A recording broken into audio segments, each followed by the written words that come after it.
Sarah Martinez had always been different from her wealthy stepfamily, but she never imagined how far they would go to get rid of her. At 22, she was the unwanted reminder of her late father's first marriage, living in the shadow of the Blackwood mansion where she had never truly belonged. The summer heat was unbearable that August afternoon when her stepmother Victoria announced the family pool party.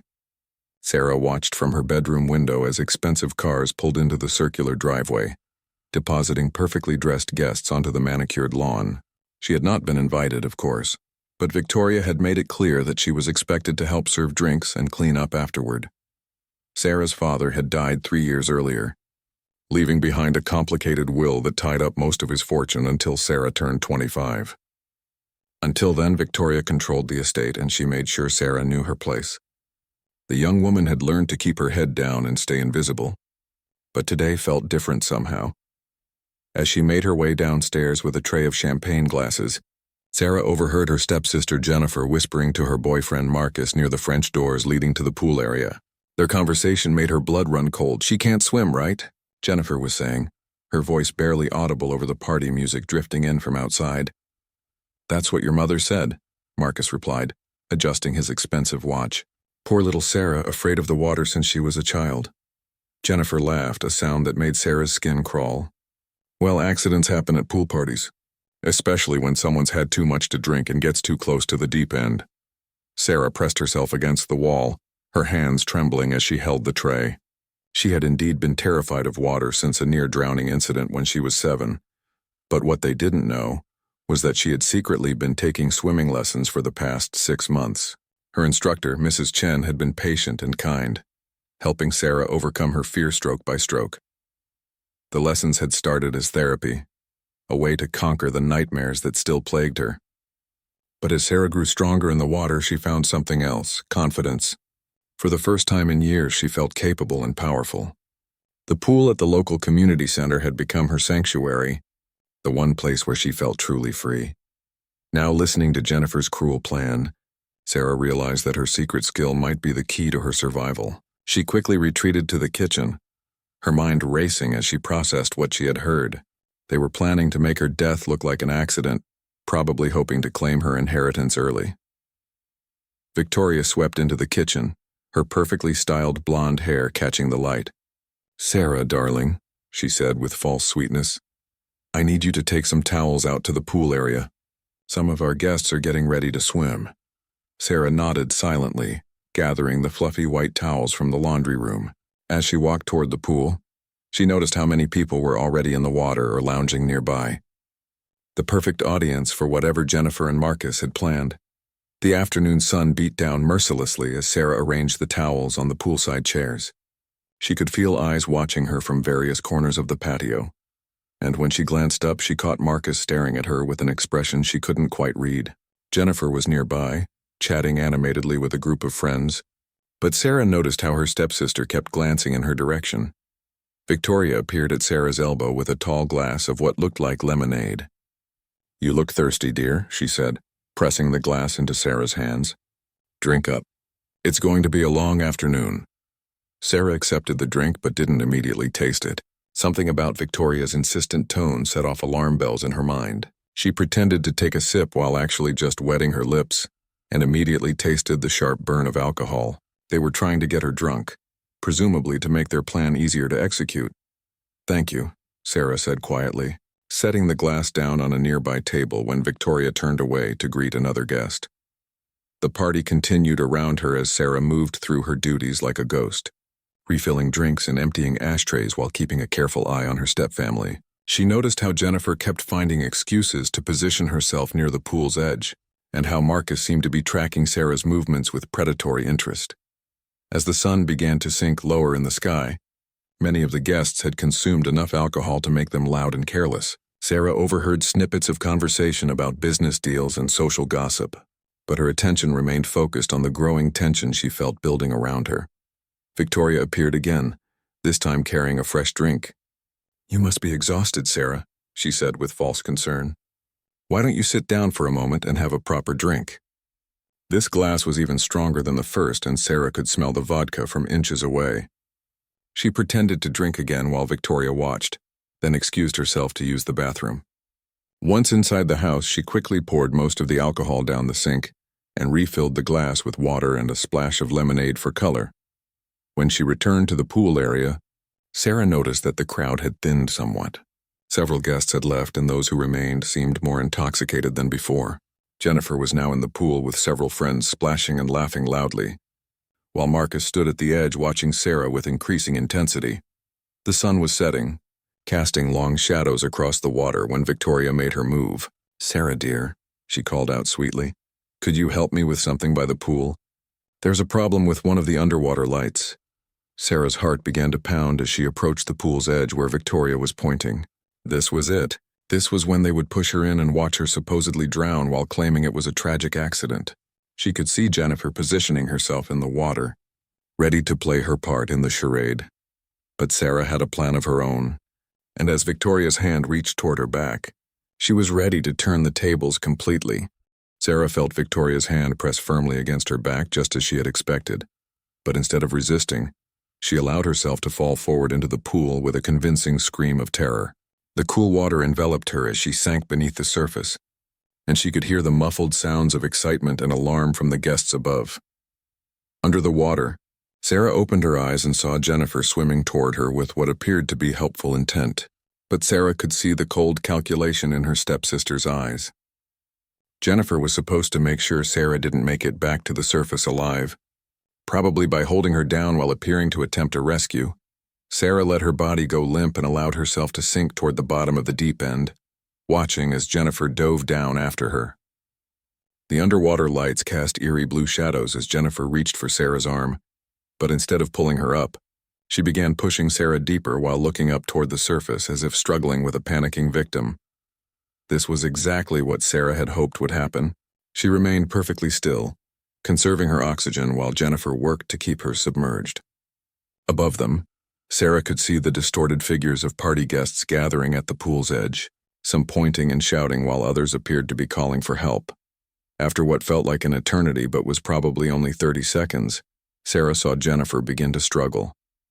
Her stepsister was not as strong a swimmer as she had thought, and the effort of keeping Sarah underwater while making it look accidental was exhausting her. Jennifer's movements became more frantic as her own air supply began to run low. Sarah waited until Jennifer was forced to surface for air, then she made her move. Using the powerful underwater stroke Mrs. Chen had taught her, she propelled herself upward with surprising speed and grace. But instead of surfacing normally, she erupted from the water with a gasping, choking performance that would have impressed any Hollywood director. "Help me," she screamed, flailing her arms convincingly while actually treading water with ease. "I can't swim." "Someone help me!" The guests rushed to the pool's edge, shouting instructions and throwing flotation devices.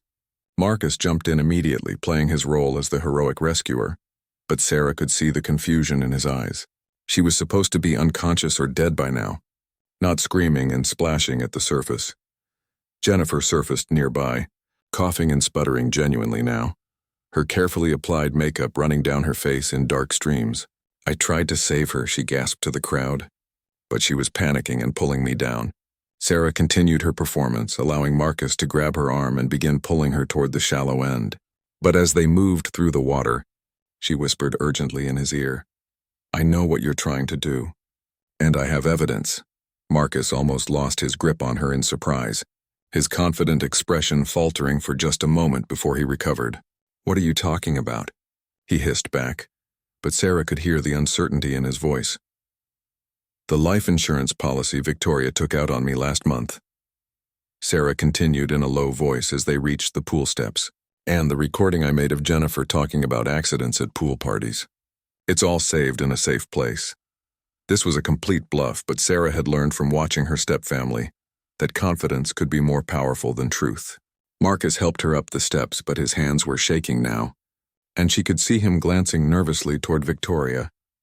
Victoria rushed over with a large towel, wrapping it around Sarah's shoulders with what appeared to be genuine concern. "Oh my goodness, darling," she exclaimed loudly for the benefit of the remaining guests. "Are you all right? We should call an ambulance." "No," Sarah said quickly, still playing her part as the grateful victim. "I think I'm okay. Just shaken up." Thank you all so much for helping me." She looked directly at Jennifer, who was being helped out of the pool by two other guests. "Especially you, Jennifer. You risked your own life trying to save me." Jennifer's eyes widened at this unexpected praise, and Sarah could see her stepsister trying to figure out what game was being played now. The other guests began to disperse, some offering words of comfort before heading home. But Sarah noticed that Victoria, Jennifer, and Marcus all stayed close, watching her carefully. As the last of the party guests left, Victoria suggested that Sarah go upstairs to rest, but Sarah declined. "Actually, I think the fresh air is good for me," she said, settling into a lounge chair by the pool. "I'd like to stay out here for a while longer." The three conspirators exchanged worried glances. They had expected to be dealing with either a funeral or a traumatized, grateful victim who would never suspect their true intentions. Instead, they were facing a Sarah who seemed oddly calm and confident despite her supposed near-death experience. Jennifer was the first to crack under the tension. "Sarah," she said hesitantly, "I want you to know that I really was trying to help you down there. It all happened so fast." Sarah smiled at her stepsister with what appeared to be genuine warmth. "Of course you were, Jennifer. I could tell you were doing everything you could to save me. Though I have to admit, there were a few moments when I felt like I was being pushed down instead of pulled up." The color drained from Jennifer's face, and she glanced quickly at her mother and Marcus. "That's impossible," she stammered. "I was definitely trying to lift you up." "I'm sure you were," Sarah replied easily. "Near-drowning experiences can be very confusing. Sometimes what feels like pushing is actually pulling, especially when you're panicking." She paused, letting her words sink in. "But the important thing is that we're all safe now." Victoria cleared her throat nervously. "Well, I think we should all get some rest after this traumatic experience. Sarah, are you sure you don't want to see a doctor?" "I'm fine, Victoria," Sarah said, standing up and stretching as if she hadn't a care in the world. "Though I do think we should have a family meeting tomorrow morning. There are some things we need to discuss."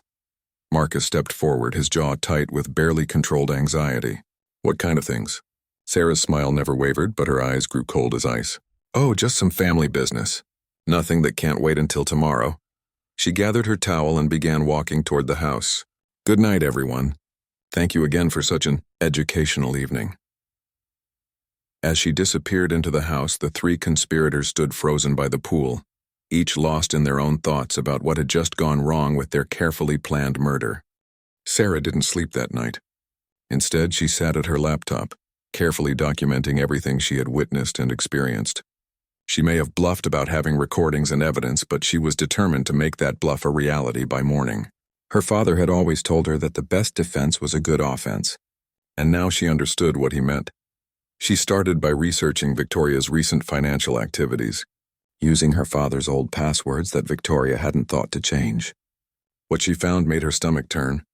Victoria had indeed taken out a substantial life insurance policy on Sarah just 6 weeks ago, citing her role as Sarah's guardian and the need to protect the family's financial interests. But that wasn't all. Victoria had also been quietly selling off pieces of her father's art collection and had taken out a second mortgage on the family home. The woman was in serious financial trouble, and Sarah's death would solve multiple problems at once. Not only would Victoria collect the insurance money, but she would also gain complete control of the estate 3 years early. Sarah printed out bank statements, insurance documents, and email correspondence that painted a clear picture of Victoria's desperation. Then she turned her attention to Jennifer's social media accounts, where she found even more damaging evidence. Her stepsister had been posting cryptic messages about problem-solving, themselves, and swimming with the fishes in the days leading up to the party. Most damning of all was a text message thread between Jennifer and Marcus that Sarah found on Jennifer's phone, which her stepsister had carelessly left charging in the kitchen. The messages detailed their plan with chilling specificity, including Marcus's role as the hero who would be too late to save her. As dawn broke over the Blackwood mansion, Sarah had assembled a comprehensive dossier of evidence that would destroy her stepfamily's lives if it ever saw the inside of a courtroom. But she had no intention of going to the police just yet. She had learned something valuable from watching Victoria operate over the years. Sometimes the threat of exposure was more powerful than exposure itself. At 8 o'clock sharp, Sarah knocked on the door of Victoria's bedroom suite. She had dressed carefully in a simple blue dress and pearl earrings that had belonged to her mother, projecting an image of innocence and vulnerability that would make her stepfamily underestimate her even more. Victoria answered the door in an expensive silk robe, her face carefully made up despite the early hour. "Sarah, darling," she said with forced brightness. "How are you feeling this morning? I was so worried about you after last night." "Much better, thank you," Sarah replied sweetly. "I was hoping we could have that family meeting I mentioned." "Is Jennifer awake?" Victoria's smile became strained around the edges. "Of course, dear. Why don't we meet in your father's study in 15 minutes? The study had been her father's sanctuary, filled with leather-bound books and the scent of his favorite pipe tobacco.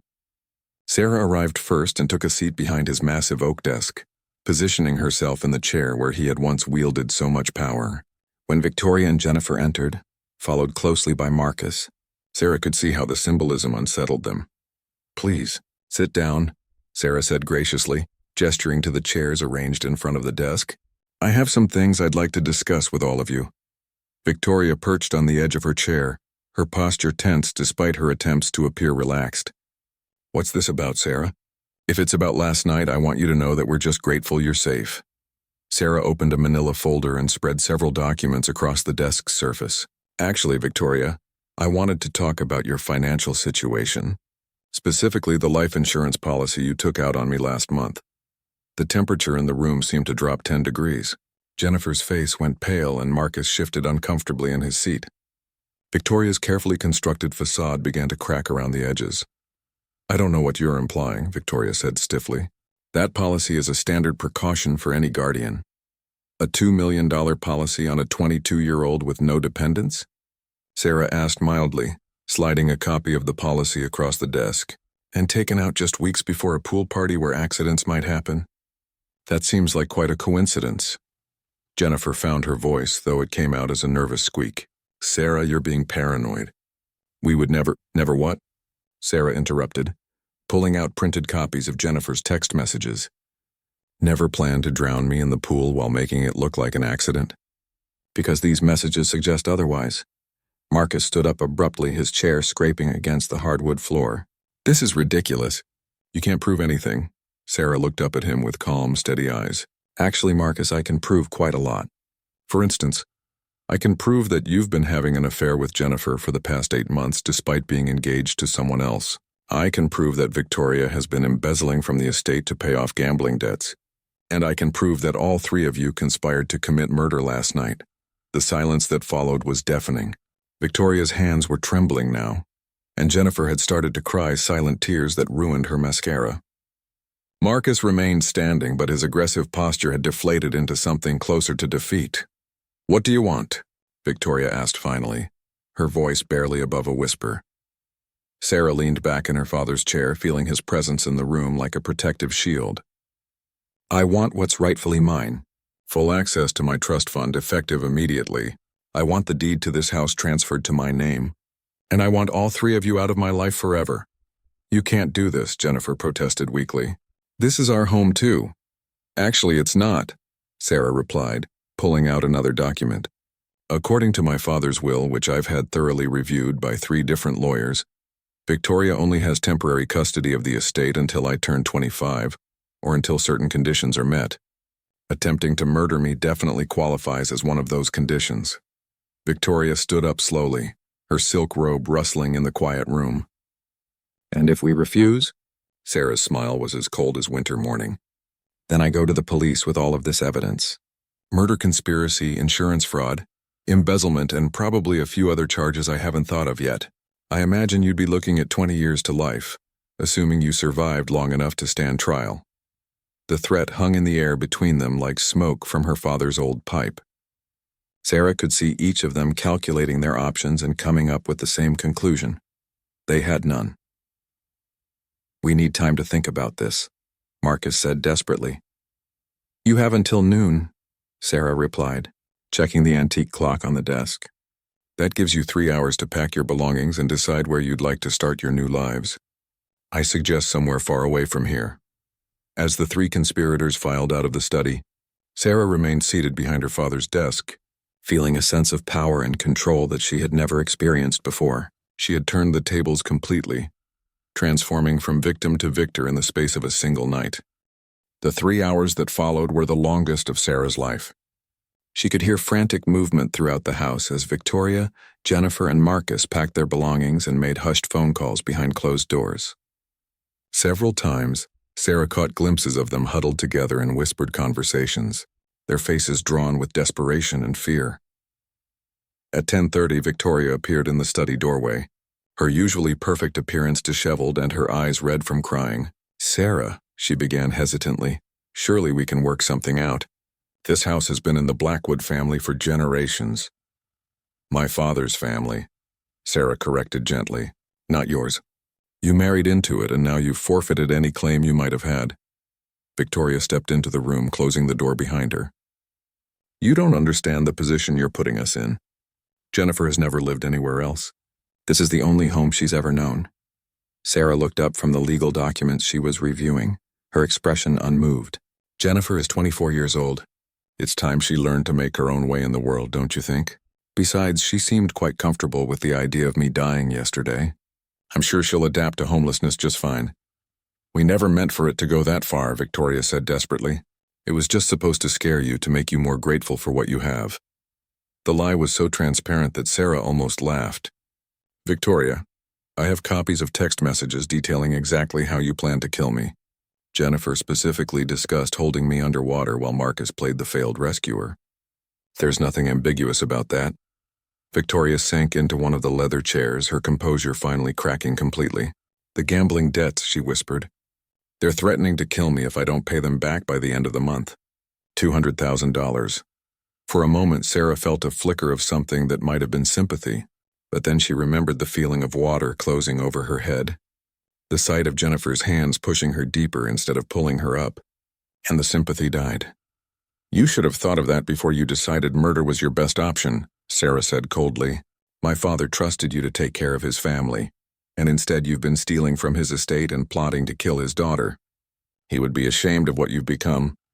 Victoria flinched as if Sarah had struck her. "Your father wasn't perfect either," she said bitterly. "He had his secrets, his affairs. Did you know about the woman in Switzerland?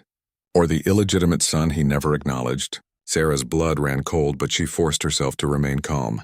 "Even if that were true, it doesn't justify what you tried to do to me. And it certainly doesn't change the fact that you have 90 minutes to get out of my house." The older woman stood up slowly, seeming to age 10 years in the space of a few seconds. "Where are we supposed to go?" "That's not my problem," Sarah replied, turning back to her documents. "Though I suggest you start by turning yourself into the police. It might go easier on you if you cooperate voluntarily."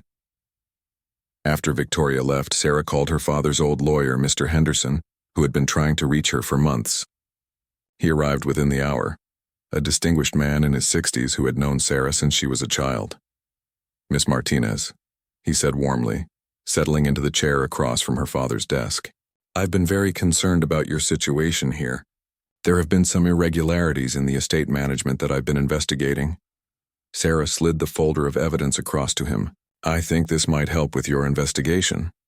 Mr. Henderson spent 20 minutes reviewing the documents, his expression growing darker with each page.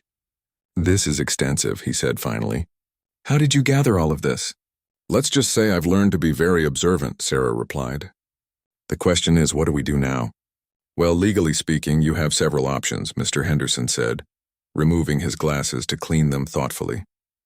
"You could pursue criminal charges for the attempted murder, fraud, and embezzlement. You could file civil suits to recover the stolen money, or—" He paused meaningfully. "Or," Sarah prompted, "or you could use this evidence as leverage to regain control of your inheritance immediately, without going through the courts. It would be faster and less public, but it would mean letting them walk away from their crimes." Sarah considered this carefully. The thought of Victoria, Jennifer, and Marcus facing justice for their crimes was appealing. But she also knew that a lengthy court battle would tie up her inheritance for years and expose her family's dirty laundry to public scrutiny. "What would immediate control mean exactly?" she asked. "Full access to all trust funds, complete ownership of the estate, and the authority to make all decisions regarding your father's business interests. You would, in effect, become one of the wealthiest young women in the state overnight." A knock on the study door interrupted their conversation. Marcus entered without waiting for permission, his usual confident demeanor replaced by something approaching panic. "Sarah, we need to talk," he said urgently. "Jennifer's having some kind of breakdown. She's locked herself in the bathroom and won't come out." Sarah and Mr. Henderson exchanged glances. "That sounds like a personal problem, Marcus," Sarah said evenly. "She's talking about hurting herself," Marcus continued desperately. "She keeps saying she can't live with the guilt and the shame." Despite everything Jennifer had tried to do to her, Sarah felt a stab of genuine concern. She had never wanted anyone to be driven to self-harm, even someone who had tried to kill her. "Mr. Henderson," she said quietly, "could you excuse us for a moment?" The lawyer nodded and stepped outside, closing the door behind him. Sarah turned to face Marcus, studying his haggard appearance and desperate eyes. "What exactly do you want from me?" she asked. "Mercy," Marcus said simply. "Jennifer made mistakes, but she's not a killer." "Not really. She was scared and desperate, and Victoria convinced her that you were the source of all their problems. So that makes attempted murder acceptable?" "No, of course not," Marcus said quickly. "But maybe there's a way to handle this that doesn't destroy everyone's lives." Sarah walked to the window and looked out at the pool where, less than 24 hours ago, she had nearly died. The water was calm now, reflecting the blue sky like a mirror, giving no hint of the violence it had witnessed. "I'll make you a deal," she said finally, turning back to Marcus. "I won't press criminal charges if you all agree to my original terms and add one more condition." "What condition?" "Jennifer gets therapy, real therapy, from a qualified professional, and she stays in treatment for at least a year." Marcus nodded eagerly. "Done. What about Victoria?" Sarah's expression hardened. "Victoria pays back every penny she stole from the estate with interest, and she signs a confession detailing everything she did, to be held by my lawyer. If any of you ever contact me again or cause any problems in my life, that confession goes straight to the district attorney. And in return, you all get to walk away and start over somewhere else. It's more mercy than any of you deserve." Marcus was quiet for a long moment, then nodded slowly. "I'll talk to them." As he left the room, Sarah realized that she had just made the first major decision of her new life as an independent woman. It felt strange to wield such power, but also oddly satisfying. She had learned that sometimes the greatest victory wasn't crushing your enemies, but giving them the chance to learn from their mistakes. By 11:45, 3 suitcases sat by the front door of the Blackwood mansion. Victoria emerged from the master bedroom looking like a shadow of her former self, her designer clothes wrinkled, and her face bare of the makeup that had always been her armor. Jennifer followed behind her, moving like someone in a trance, her eyes puffy and red from hours of crying. Sarah watched from the grand staircase as the 3 people who had tried to kill her prepared to leave her life forever. It should have felt like a moment of triumph, but instead she felt oddly empty, as if she were watching actors perform a play rather than experiencing real life. Mr. Henderson had spent the morning making phone calls and preparing paperwork. The legal documents that would transfer full control of the estate to Sarah were spread across the dining room table, waiting for signatures. A bank representative was on standby to freeze Victoria's access to all accounts and transfer the funds to Sarah's name. "The confession is signed and notarized," Mr. Henderson reported quietly to Sarah as they watched the final preparations from the foyer. "Victoria has agreed to make monthly payments to repay the embezzled funds over the next 5 years. If she misses even one payment, we can pursue criminal charges immediately." Sarah nodded, but her attention was focused on Jennifer, who seemed to be struggling with each breath. Her stepsister had barely spoken since the bathroom incident, responding to questions with nods or shakes of her head. The therapist Sarah had insisted upon was already scheduled to begin seeing Jennifer the following week. Marcus carried the last suitcase to the front door, then turned to face Sarah with an expression of resignation mixed with something that might have been respect. "I want you to know," he said quietly, "that I never wanted it to go as far as it did. When Victoria first suggested the insurance policy, I thought she was just being practical. But you went along with the murder plan anyway," Sarah pointed out. "I was in love," Marcus said simply. "People do stupid things when they're in love, but I want you to know that I'm glad you survived. You're stronger than any of us ever realized." Sarah studied his face, looking for signs of deception, but she saw only genuine remorse. "Where will you go?" "Victoria has a sister in Oregon," Marcus replied. "We'll start there and figure out the rest as we go." Jennifer will have her therapy sessions via video call until she's stable enough to see someone in person. Victoria appeared in the doorway, clutching a small purse that contained the remnants of her former life. She looked at Sarah with an expression that was part hatred, part grudging admiration, and part genuine sorrow. "I want you to know that I did love your father," Victoria said, her voice barely above a whisper, in the beginning at least, before the money problems and the pressure got to be too much. "I know you did," Sarah replied, and she meant it. She had seen the photographs from her father's wedding to Victoria, had witnessed moments of genuine affection between them before everything went wrong. "But love doesn't excuse what you tried to do to me." Victoria nodded slowly. "I know, and I'll have to live with that for the rest of my life." She paused at the door, looking back at the grand foyer that had been her home for 6 years. "Your father would be proud of how you handled this. You're more like him than I ever realized." After they left, Sarah stood alone in the vast emptiness of the mansion, listening to the echo of her footsteps on the marble floor. The house felt different now, less oppressive and more like the sanctuary it was meant to be. She walked through each room, reclaiming spaces that had felt hostile for so long. In the kitchen, she made herself a cup of tea and sat at the small breakfast table where she had eaten countless silent meals, while her step-family discussed their lives around her as if she weren't there. Now the silence felt peaceful rather than lonely. Mr. Henderson found her there an hour later, carrying a stack of documents and wearing a satisfied expression. "Everything is finalized," he announced. "You are now the sole owner of the Blackwood estate and all associated assets." "Congratulations, Miss Martinez. You're officially a very wealthy young woman."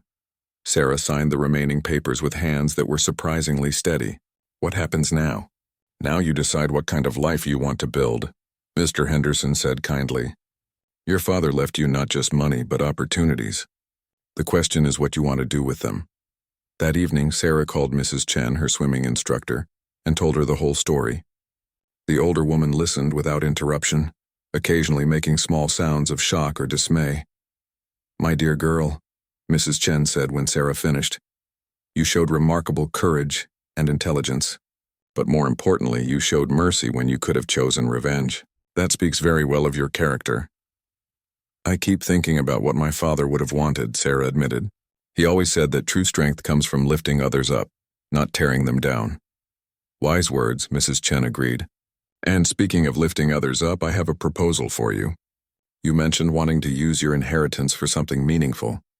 What would you think about starting a foundation to teach swimming to underprivileged children?"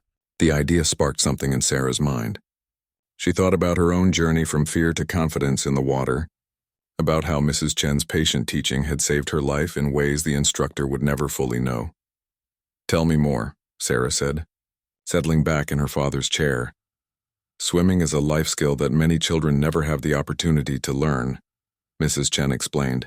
"But more than that, it builds confidence, teaches discipline, and can be therapeutic for children who have experienced trauma. With your resources, we could build facilities in underserved communities and train instructors to work with children from difficult backgrounds." Sarah felt a surge of excitement that she hadn't experienced in years. "We could call it the Martinez Foundation for Water Safety and Confidence Building." "Perfect," Mrs. Chen said warmly. "Your father would be very proud indeed." After ending the call, Sarah walked out to the pool area where everything had changed just 24 hours earlier. The underwater lights were on, casting shifting patterns of blue light across the water's surface. She thought about fear and courage, about how sometimes the things that nearly destroy us can become the sources of our greatest strength. She kicked off her shoes and dove into the pool, her body cutting through the water with the grace and power that months of secret training had given her. As she swam laps in the moonlight, Sarah felt truly free for the first time in her adult life. She was no longer the frightened girl who had cowered in the shadows of this house, waiting for others to decide her fate. When she climbed out of the pool, water streaming from her hair and clothes, Sarah looked up at the mansion that was now truly her home. Tomorrow would bring new challenges and decisions, but tonight she was content to stand dripping wet in her own backyard, mistress of her own destiny at last. Inside the house, her phone was ringing with calls from reporters who had somehow gotten wind of the story. By morning, there would be headlines about the young heiress who had turned the tables on her murderous step-family. But Sarah wasn't worried about the publicity. She had learned that the truth was a powerful weapon, and she wasn't afraid to use it. As she walked back toward the house, Sarah caught a glimpse of her reflection in the French doors leading from the pool area. The terrified, powerless girl was gone, replaced by a young woman who had discovered her own strength in the depths of what should have been her grave. She smiled at her reflection, knowing that whatever challenges lay ahead, she would meet them head-on, with the same courage that had saved her life in the water where her enemies had tried to end it. 6 months later, Sarah stood at the groundbreaking ceremony for the first Martinez Foundation swimming facility, watching as dozens of children from the local community center splashed and laughed in a temporary pool set up for the event. The permanent facility would be ready in another 6 months, complete with therapy pools, training areas, and classrooms where children could learn both swimming techniques and water safety. Mrs. Chen stood beside her, beaming with pride as she watched some of their first scholarship recipients demonstrate their newfound swimming skills. "Look at Maria," she said, pointing to an 8-year-old girl who had been terrified of water just 3 months ago. "She's already talking about joining the high school swim team when she gets older." Sarah smiled, remembering her own journey from fear to confidence. The foundation had grown beyond even her ambitious dreams, with facilities planned in 12 cities and a waiting list of instructors eager to be trained in their specialized methods for working with traumatized children. The media attention following her stepfamily's departure had initially been overwhelming, but Sarah had learned to use it strategically.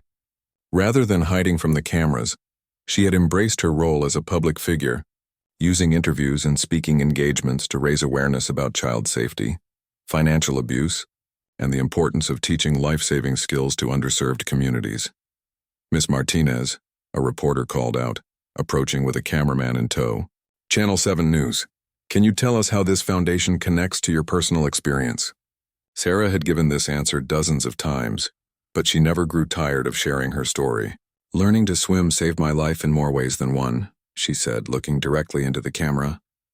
"It gave me confidence, strength, and the skills I needed to survive when someone tried to take those things away from me. Every child deserves that same opportunity." After the ceremony, Sarah drove to the county courthouse, where she had a monthly meeting with her probation officer.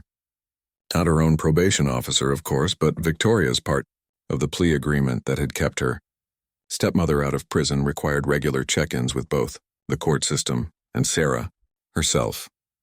Victoria looked older than her 52 years as she sat in the small conference room, her once perfect appearance replaced by the tired look of someone working 2 part-time jobs to make restitution payments. The gambling debts had been paid off through the sale of her jewelry and remaining personal belongings, but the money she had stolen from Sarah's inheritance would take years to repay. The payment came through on time this month.